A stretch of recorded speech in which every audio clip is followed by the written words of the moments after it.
All right. Hey, welcome. Josh Lockhart here. I am the Vice President of Family First Life. Gloves Off is the name of our agency. And today we're going to be talking to a good friend of mine, one of our top agents, Miss Kasia Stanuski out of South Carolina. What's going on, Kasia? I'm doing well. How are you, Josh? I am doing well also.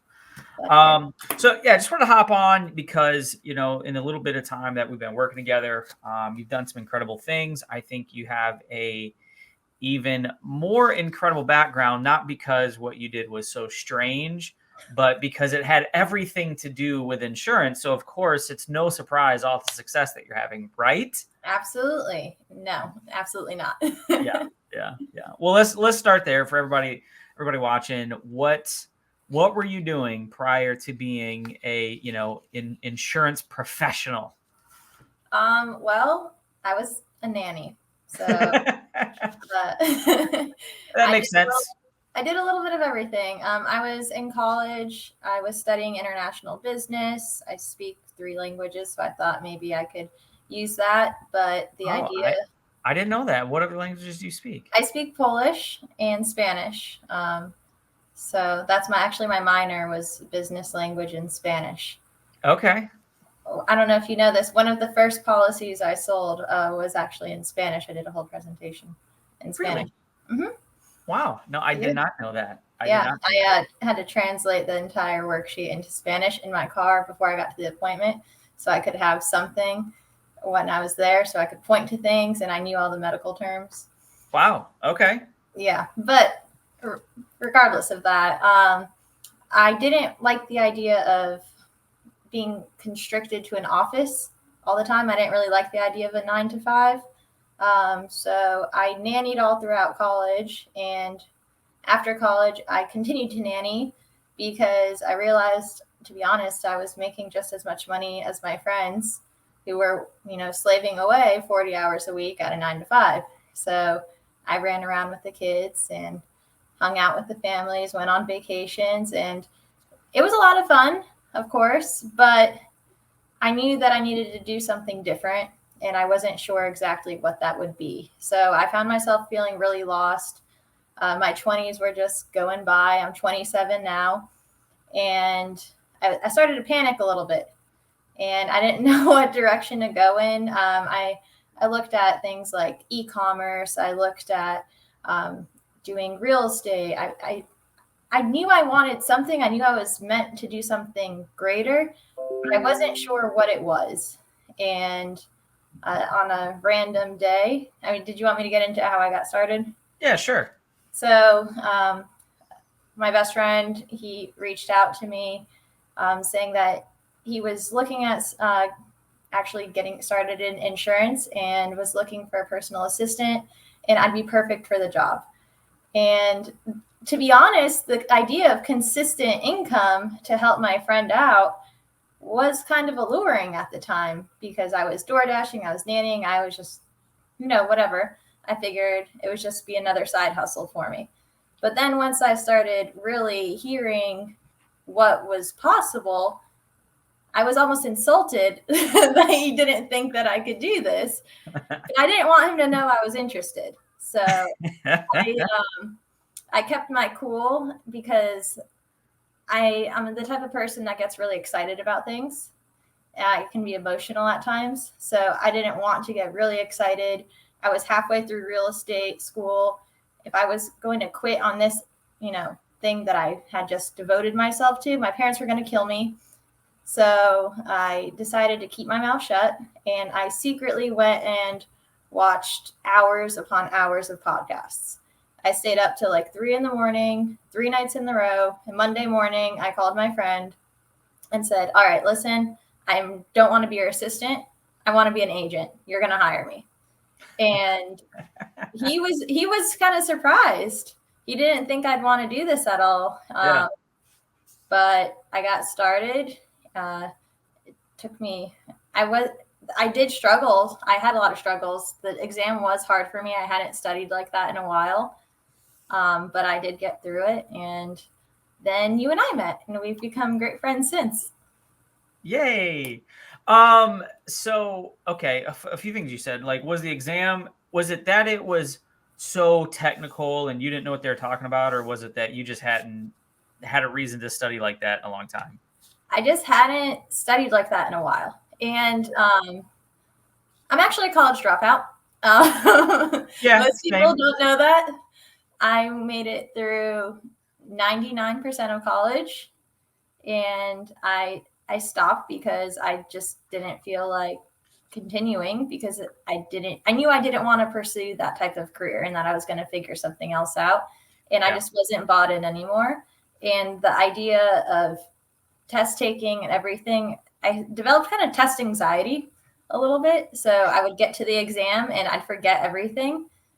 So to go to study for the exam through this, it made me a little nervous, because I'm like, oh gosh, this just reminds me of college, which I wanted nothing to do with. But I got through it because I saw the light at the end of the tunnel, and it was a clear vision. Yeah. Yeah. Has it been worth it? Amazing. It's been 100% worth it.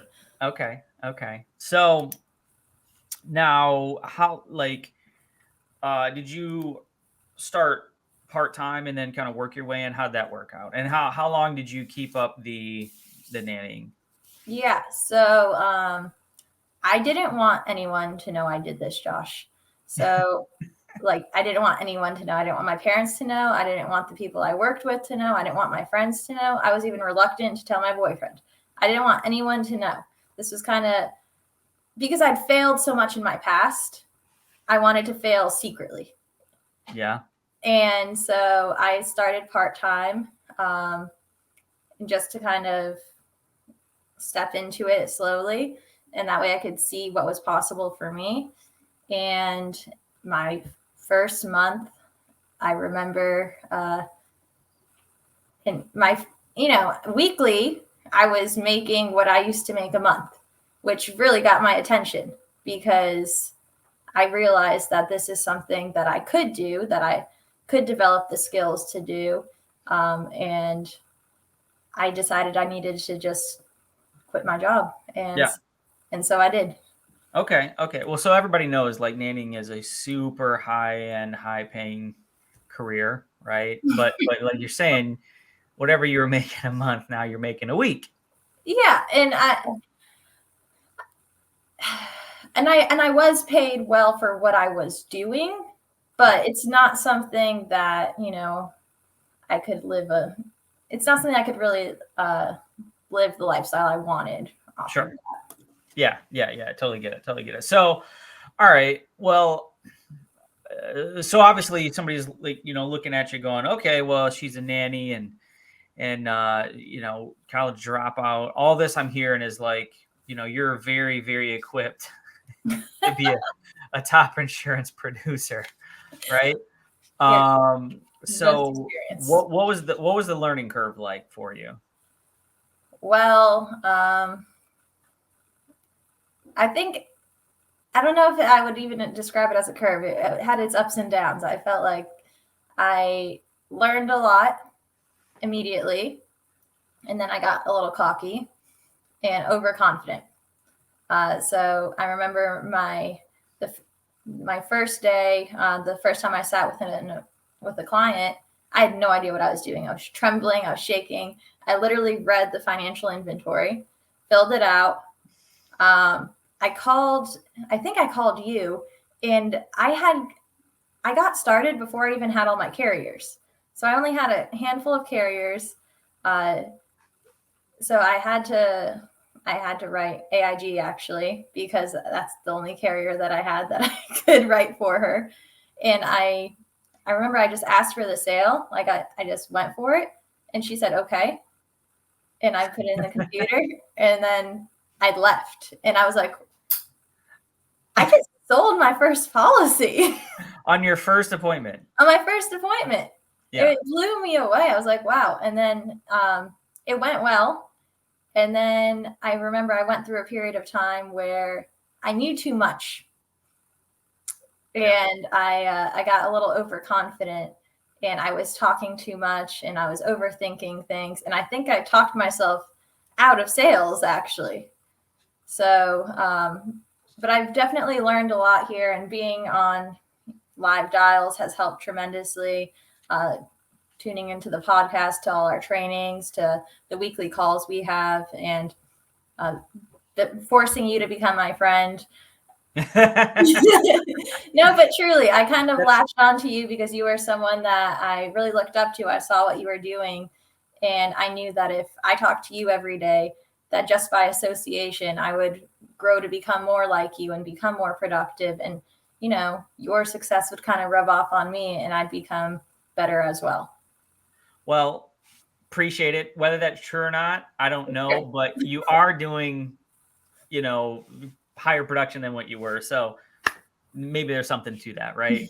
Well, and on that note, right, what did somebody call you today in the chat? You were like the accidental add-on queen or something. Yeah, the most consistent at adding accidental.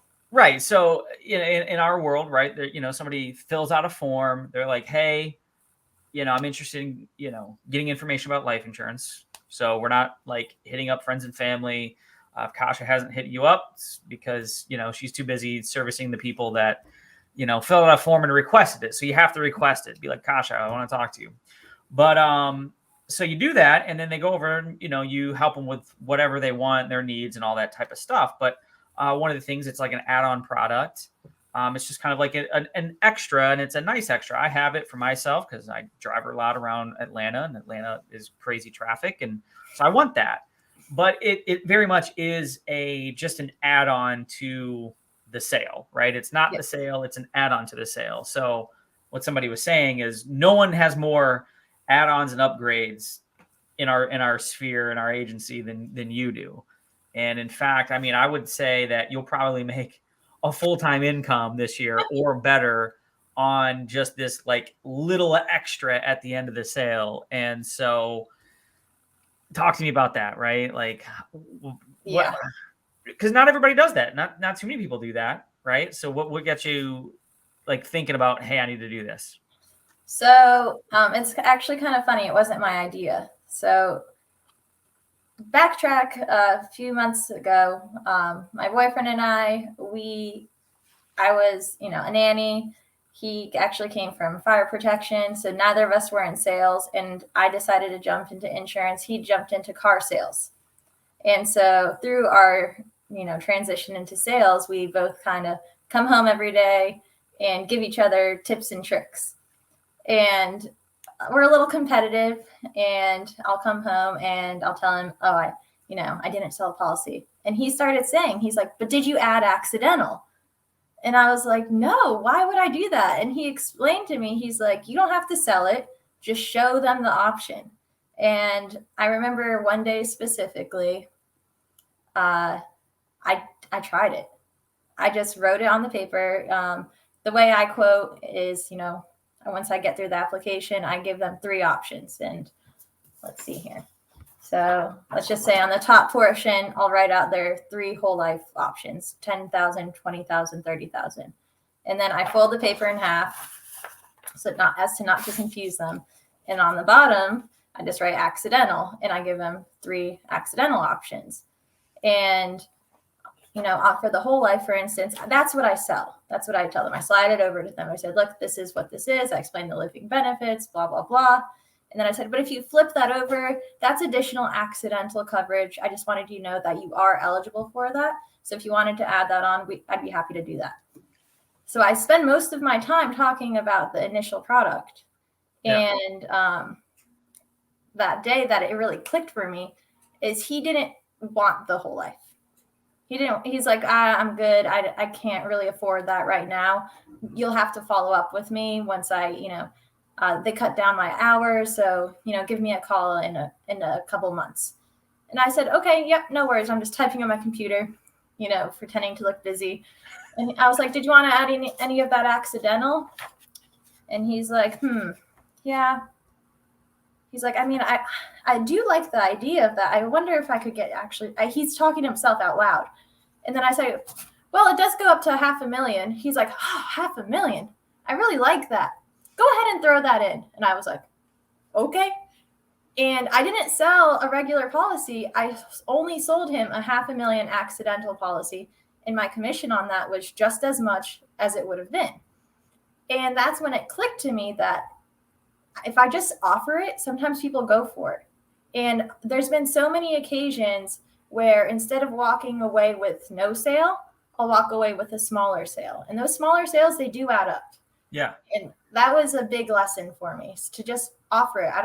I'm not pressuring the client. I'm not really selling it. I just write it on a piece of paper and just ask, did you want to choose any of those accidentals today? I equate it to when you go to the store, the grocery store, and you're like, I'm just going to go grab a gallon of milk. And then you walk out with a gallon of milk, a Snickers bar, and some floss, because it was there, right? It was there in the line. You're like, yes, I do need that extra thing of floss, it's the second sale. It's now, the checkout line or do you want to add fries to that? Like, that's all it is. Yes, it's the add fries with that. Now, remember, this was a while back, maybe it's a couple months ago now. You were in a house and you didn't show them accidental. And I just remember you were like mad. You're like, oh, I'm going to write it on the paper every time from now on. And now I do. So it's as simple as that. If you want to, make more premium per house, just write it on the paper every single time. Yeah. And it gives, when a client thinks life insurance, sometimes they have this idea that they want this massive policy, and when unfortunately they can't qualify for that. So when I'm showing them these small numbers, but then I kind of boost their confidence up a little bit by showing them, hey, for just a little bit a month, we can actually add this additional coverage of accidental to fill in the gaps. Yep. And they see the big numbers and they like it, and that's what they buy into. Yeah, no, it makes sense. I love it. So now, do you sell in person? Do you sell over the phone? Like, I know that you can do both. What do you do? I currently do in person. I do drive around a lot, but I kind of like it. It breaks up my day. I see I'm in Charleston, South Carolina. So I see parts of the area that I never would have gone to before. I've lived here for 12 years and I've seen more of it in the last 6 months than ever before. But I do like the idea of being able to help clients over the phone. So if I'm talking to someone and they really don't want me to come over, if they have something going on, if I can handle it over the phone, then I will. Yeah. Okay.